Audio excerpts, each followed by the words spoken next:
আকাঙ্ক্ষা কখন লোভে পরিণত হয়ে যায় তা কেউ বলতে পারে না।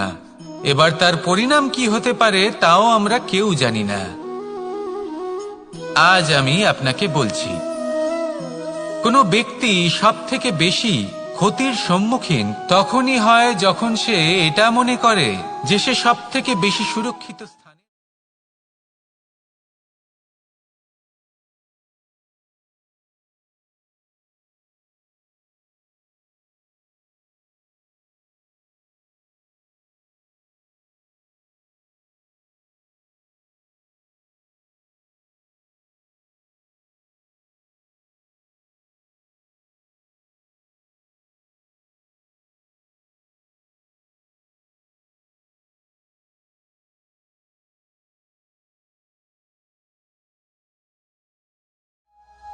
একজন রচনাকার নিজেই নিজের প্রতিভা একদম শেষ করে দিতে পারে যখন সে অনেকগুলো কাজ নিজের কাঁধে নিয়ে নেয়। একটা গুরুত্বপূর্ণ কথা সবসময় মনে রাখবেন, আজ আপনি যেখানেই থাকুন না কেন, যেমনই যে কোনো স্থানেই থাকুন না কেন, এর পেছনে আপনার আকাঙ্ক্ষার একটা বিশাল ভূমিকা রয়েছে। কিন্তু মনে রাখবেন, আপনাকে শিখতে হবে যে কখন আর কিভাবে নিজের উচ্চাকাঙ্ক্ষাগুলিকে লাগাম পরাতে হবে, কারণ এটা অত্যন্ত আবশ্যক। তাই আসুন আর আমার সাথে ভালোবেসে বলুন, রাধা রাধা। রাত্রে আমরা সুখ নিদ্রা লাভ করি, আমরা স্বপ্ন দেখি, ভবিষ্যতের পরিকল্পনা করি, খুব ভালো লাগে। সকালে যখন চোখ খুলি নিদ্রা ভঙ্গ হয়, স্বপ্ন সেইখানেই ভেঙে যায়, আর তারপর আমরা আমাদের রোজকার জীবন যাপন করি। স্বপ্ন হয়তো মানুষ রাতের বেলায় দেখেন, কিন্তু সেটাকে সার্থক দিনের বেলাতেই করতে হয়। রাতে মধুর বাতাসের নিচে কোমল শয্যায় শুয়ে মাতার গলায় মিষ্টি গান শুনতে শুনতে নিদ্রায় আচ্ছন্ন হওয়া, স্বপ্ন দেখা, ভবিষ্যতের পরিকল্পনা করা বড়ই সরল। কিন্তু সকালবেলায় সময় মতো উঠে সূর্যের তাপ সহ্য করে, সেই উষ্ণতা সহ্য করে সর্বাঙ্গ ঘেমে গিয়ে নিজের পথ খুঁজে বের করা, সেই পথে অগ্রসর হওয়া, বাধা বিপত্তি এসবের সম্মুখীন হওয়া, আর তারপর লক্ষ্য লাভ করা, এগুলো কঠিন কাজ। এ হলো অত্যন্ত কঠিন কাজ। যদি আপনি চান যে স্বপ্ন আপনি দেখেছেন তা সত্যি হোক, তাহলে দিনের বেলায় আপনাকে বেরিয়ে কর্ম করতেই হবে, পরিশ্রম করতেই হবে। মনের এই চক্ষু দিয়ে স্বপ্ন দেখা সম্ভব, কিন্তু যদি আপনি বুঝতে পারেন যে এই স্বপ্নই হলো আপনার লক্ষ্য, তাহলে তাকে সার্থক করতে শুধুমাত্র পরিশ্রম দ্বারাই করতে হবে। তাহলে পরিশ্রম করুন আর আমার সাথে ভালোবেসে বলুন, রাধা রাধা। মানুষের জীবনে তিনটি গুণ অত্যন্ত প্রয়োজনীয়: শ্রদ্ধা,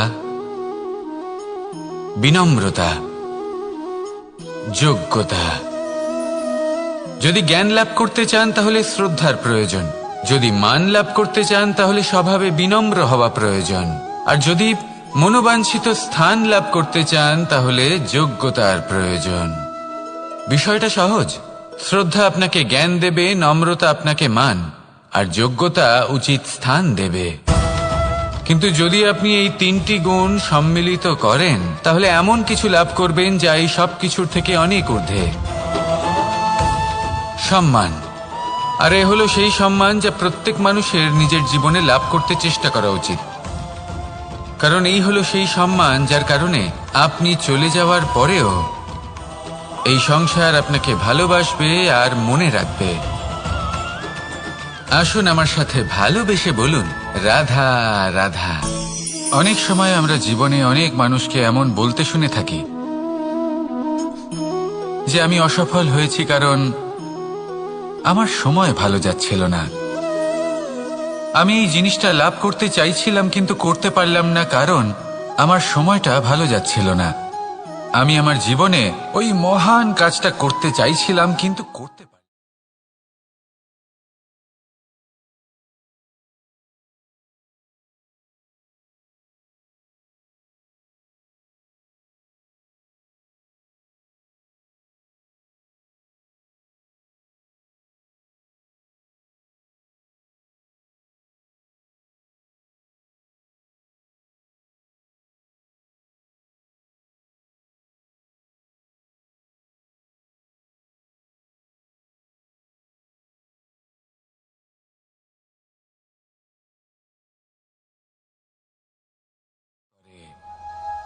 শুধুমাত্র তখন করে না যখন সেই গাছ ফল দিতে সক্ষম। আর যদি মালি গাছের যত্ন প্রতিদিন না করে তাহলে হয়তো সেই গাছ ফল দিতেই পারবে না। এটাই হলো আমাদের জন্য একটা শিক্ষা। যখন সময় আমাদের জন্য অপেক্ষা করে না, তখন আপনি সময়ের জন্য কেন অপেক্ষা করছেন? ভালো সময়ের জন্য অপেক্ষা করবেন না।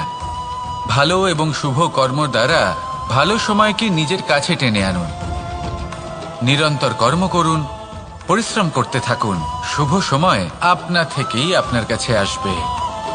আসুন আমার সাথে ভালোবেসে বলুন, রাধা রাধা।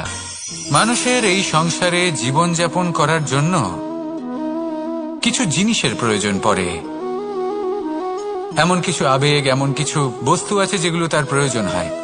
কিন্তু সব থেকে বেশি যে জিনিসটা তার প্রয়োজন হয় সেটা হলো সম্মানের।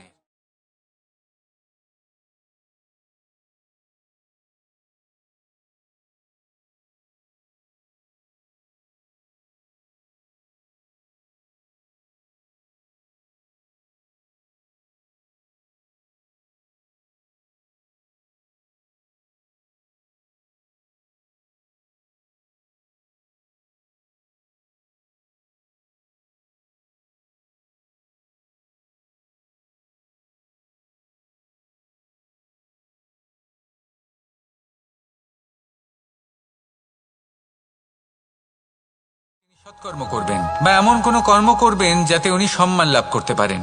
হতে পারে উনি ধনী কিন্তু দুশ্চরিত্র।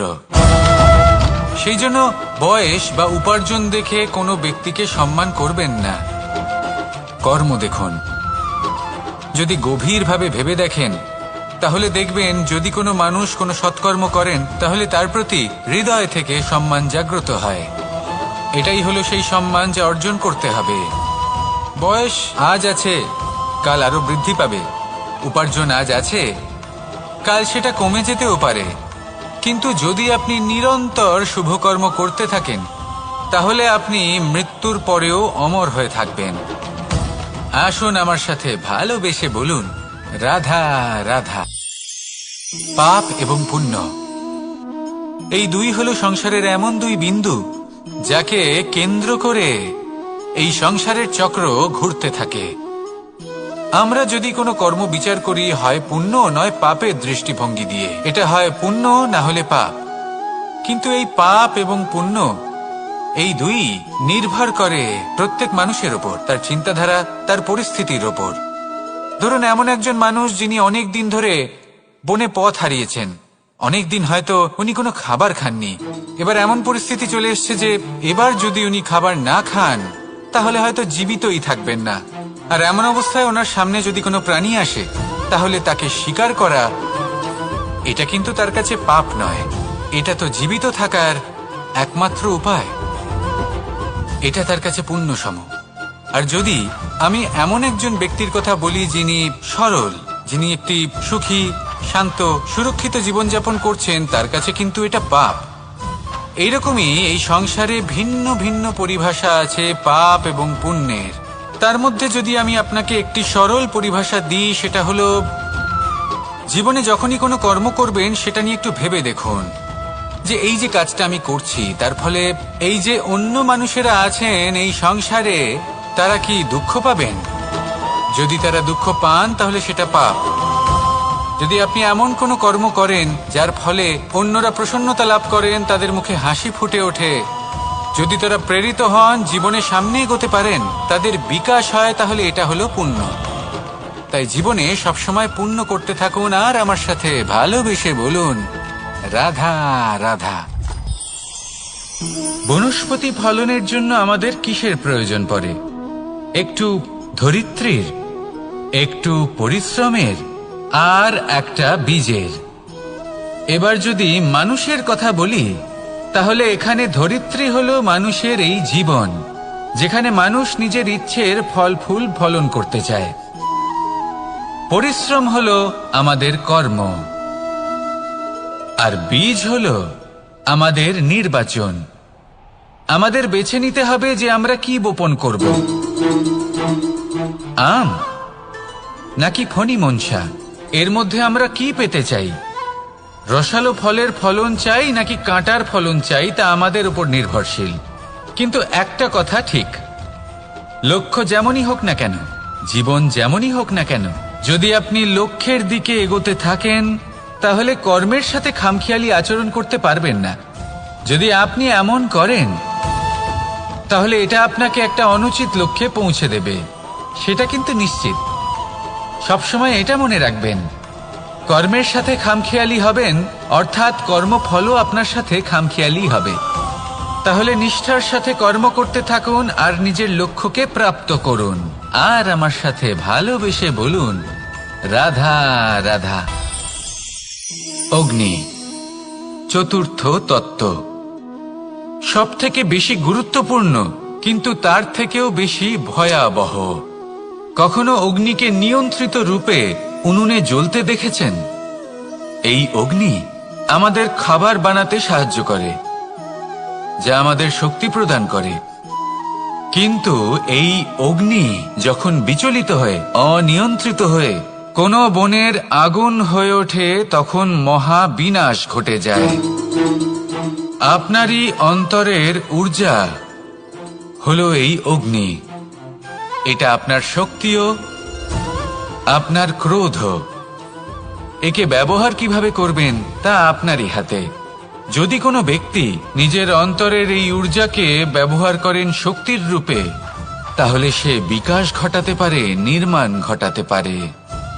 কিন্তু যদি কোনো ব্যক্তি তার অন্তরের ঊর্জাকে বিধ্বংসী অস্ত্র বানিয়ে ফেলেন, তাহলে নিশ্চিত রূপে মহা বিনাশ ঘটতে পারে, যাতে বিনাশ তারও অবশ্যই হবে। অনেক বছর পূর্বে এমনই এক আগুনের দ্বারা এই সুন্দর পৃথিবীর নির্মাণ হয়েছিল। আর অনেক বছর পূর্বে এমন এক আগুনেই সমস্ত জীব এবং সংসার বিলুপ্ত হয়ে গেছিল। এবার আপনি আপনার অন্তরের ঊর্জা দ্বারা বিনাশ ঘটাতে চান নাকি নির্মাণ ঘটাতে চান, সেই সিদ্ধান্ত আপনারই। আসুন আমার সাথে ভালোবেসে বলুন, রাধা রাধা। কখনো কখনো এমন হয়, আমরা আমাদের বাড়ির উঠোনে বীজ বপন করি আর তা বিকশিত হয় একটা সুন্দর বৃক্ষে।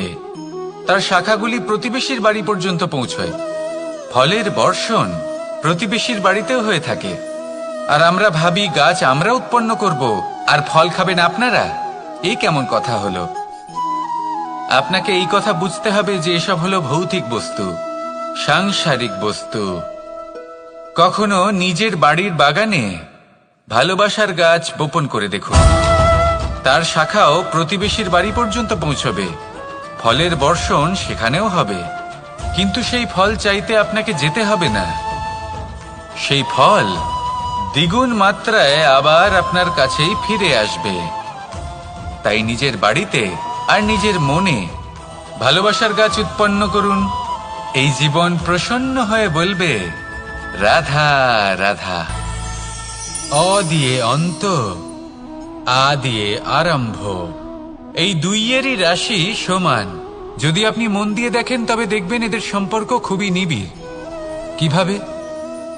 যখন কোনো কিছু শুরু হয় এটা নিশ্চিত হয়ে যায় যে তা সমাপ্তও হবে। আরম্ভই যদি না হয় তা সমাপ্তও হবে না।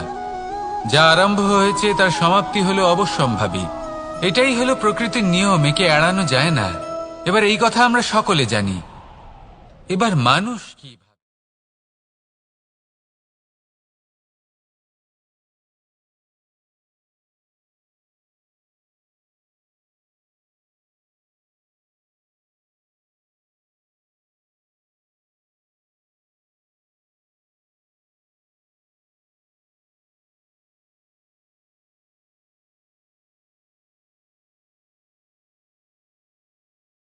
এই কথা তো আমরা জানি।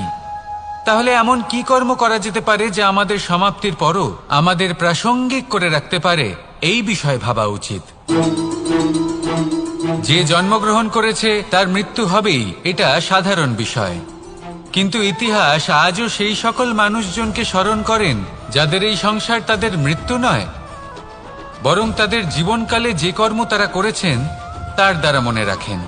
সেই কর্মের কারণে এই সংসারে তাদের নাম, তাদের কর্ম, তাদের ব্যক্তিত্ব, তাদের কীর্তি অমর হয়ে থাকে এবং থাকবে। আপনার কাছে এতটা সময় নেই যতটা আপনার মনে হচ্ছে আপনার কাছে আছে। সেই জন্য যত শীঘ্র সম্ভব শ্রেষ্ঠ কর্ম করুন, যতটা পারবেন ততটা অধিক সুকর্ম করুন। এই সংসারে নিজেকে অমর করে তুলুন আপনার মৃত্যুর পরেও। আর আমার সাথে ভালোবেসে বলুন, রাধা রাধা। ওমা, এ কি? আমি কখন থেকে এখানে অপেক্ষা করছি, হাত পেতে দাঁড়িয়ে রয়েছি যাতে একটা ফল আমার হাতে এসে পড়ে এবং সেটা আমি খেতে পারি। কখন থেকে অপেক্ষা করছি, কিন্তু সেটা হচ্ছেই না। এবার আপনি বলবেন যে এসব কি বলছি, এ কি অদ্ভুত কথা বলছি। যদি ফল খেতে হয় তাহলে আমাকে বৃক্ষে চড়তে হবে, ফলের কাছে পৌঁছতে হবে, তবেই তো ফল পাবো। এবারে এটা অত্যন্ত সহজ ব্যাপার, কিন্তু এই বিষয়টা আপনি নিজের জীবনের প্রসঙ্গে ভেবে দেখুন। লক্ষ্য কোথায় আছে আপনি জানেন, সেই লক্ষ্যে পৌঁছানোর পথ কি সেটাও আপনি জানেন, সেই পথে চলার ক্ষমতাও আপনার রয়েছে, কিন্তু তাও আপনি নিজের লক্ষ্য লাভ করতে পারছেন না। কেন? কারণ আপনি অপেক্ষা করছেন যে লক্ষ্য আপনার সামনে চলে আসবে, কিন্তু তা হয় না। লক্ষ্য সে যাই হোক না কেন, ধন হোক, প্রেম হোক, কোনো সম্মান হোক বা মোক্ষ হোক, যদি আপনি তার দিকে অগ্রসর না হন তাহলে ফল প্রাপ্তি অসম্ভব ব্যাপার, তা কোনোদিনই হবে না। সেই জন্য আপনার চোখের সামনে আপনি যদি নিজের লক্ষ্যকে দেখতে পান তাহলে উঠুন এবং সেই দিকে অগ্রসর হতে শুরু করুন। নিজের অন্তরের সকল অশুভ গুণ দূর করুন, অলসতা ত্যাগ করুন, অজ্ঞানতা ত্যাগ করে দিন এবং চলতে থাকুন। অবশ্যই মনোবাঞ্ছিত ফল লাভ করতে পারবেন। মনে রাখবেন, চলতে থাকলে তবেই লক্ষ্য প্রাপ্তি হবে। অপেক্ষার দ্বারা শুধুমাত্র মৃত্যু লাভ হবে। আসুন আমার সাথে ভালোবেসে বলুন, রাধা রাধা। পাখি কখন জন্ম নেয়, কখন উড়তে শেখে, কখন বাসা বানাতে শেখে, কখন নিজের মৃত্যু লাভ করে, এসব আমাদের মধ্যে কেউ জানি না। কিন্তু পাখি একটা কথা খুব ভালো করে জানে, যে এই সংসারে ও যা কিছুই করুক না কেন, এই সংসারের ওকে নিয়ে কিচ্ছু যায় আসে না। এবার আমরা কি করি? কোনো কাজ করার আগে আমরা এটা ভাবি যে এই সংসার যদি আমাকে দেখে ফেলে তাহলে কে জানে এই সংসার কি ভাববে, আমার প্রতিচ্ছবি কেমন তৈরি হবে কে জানে, কে জানে কি হবে আদি ইত্যাদি। এই সব ভাবনায় আমরা মগ্ন হয়ে যাই। কিছুটা এমন ভাবে মগ্ন হই যে বর্তমানের কর্মের এই জীবনের যাত্রাপথে সেই সময়ের আনন্দ উপভোগ করতে ভুলে যাই। এবার দেখুন একটা পাখি কি করে, ওর কর্ম হলো গান গেয়ে চলা। ওই পাখি গেয়ে চলে, কেউ ওর গান শুনুক বা না শুনুক, কেউ আদৌ শুনছে কিনা সেই বিষয়টা নিয়ে সেই পাখির কিছুই যায় আসে না। সেই পাখি নিজের কর্ম করতে থাকে। হয়তো সেই জন্যই আপনি কখনো কোনো পাখিকে কাঁদতে দেখবেন না। এরকমই আপনাকে নিজেকে গড়ে তুলতে হবে। প্রথমে নিজেকে জিজ্ঞেস করুন, এই যে কর্ম আমি করতে চলেছি সেটা কি উচিত?